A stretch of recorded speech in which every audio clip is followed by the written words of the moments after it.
Today I'm going to show you how to care for your leeks and your onion seedlings. My leeks and onions have grown from seed. I planted them on January 20th and 21st, and now they are growing well and they've begun to get their first true leaves. So that's when I want to start giving them little doses of light fertilizer, about every 10 days, every week to 10 days, because the soil, seed starting soil, has no nutrient in it. That's just a seed starting medium. So now they're really growing, they need to bulk up and get some nutrition. Here are my little seed starts. Yay! I'm not growing quite as many as I did last year. Now let me show you what I mean by true leaves. You can see the true leaf emerging from lower on the shoot. This was just the first shoot, and it's got the seed coat on top. That seed coat provided all the plant's nutrition for the first part of its life. But now that it's growing, it's developing its true leaves, now I need to give it some food. Most of these plants here have their first true leaves coming out. They look like little blades of grass. Just look carefully, and I'm going to give them a drink. So what we have here are some onions. These are leeks. It's very hard to tell them apart at this point in their lives. But all these plants are about at the same stage of growth. So you can really use any kind of fertilizer at this point. I'm using just an all-purpose fertilizer.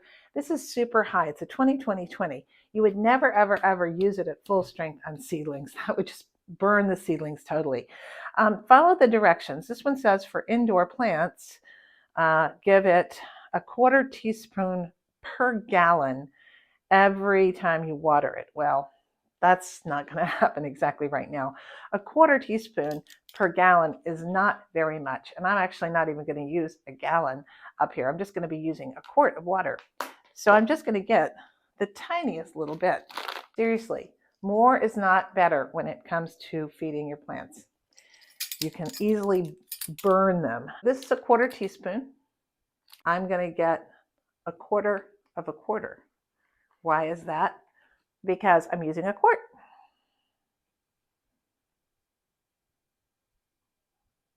Here in my city house, I grow plants all over the place. I have them on the 3rd floor. I have them outside. I have them in the basement. I'm always running up and down steps. So I've just got a quart jar, putting that right in. I'm going to add some water to it. Believe me, it doesn't look like it's much, but it's plenty. I give it a little shake up. Let's go water these plants. I'm going to water them from the bottom. Why am I watering from the bottom? Well, I want this to absorb. I want the roots to get all of that good nutrient, and I don't want to encourage fungal growth and algae up on top. Okay, little plants. You can see I've just got them sitting on meat trays. They're growing in mushroom containers. Let it absorb water for about 15 minutes.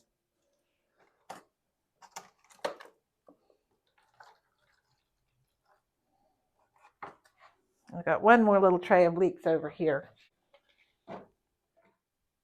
It's important to know when to water your plants. You absolutely don't want to overwater them. That's a mistake that I made early on when I was first starting out with seed starting.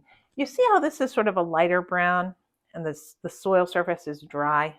That tells me it's time to water this plant. This one is actually a little bit too soon, but it's time for them to get some nutrients, so I'm going to go ahead and do it. Now I can see that these have already absorbed a lot of that water. So that's all you have to do to keep your plants and get them growing healthy.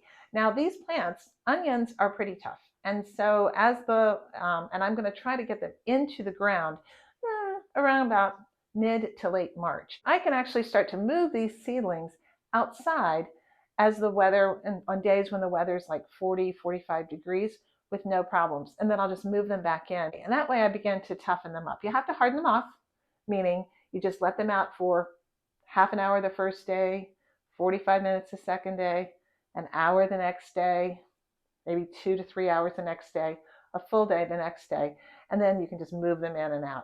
That gets them strong.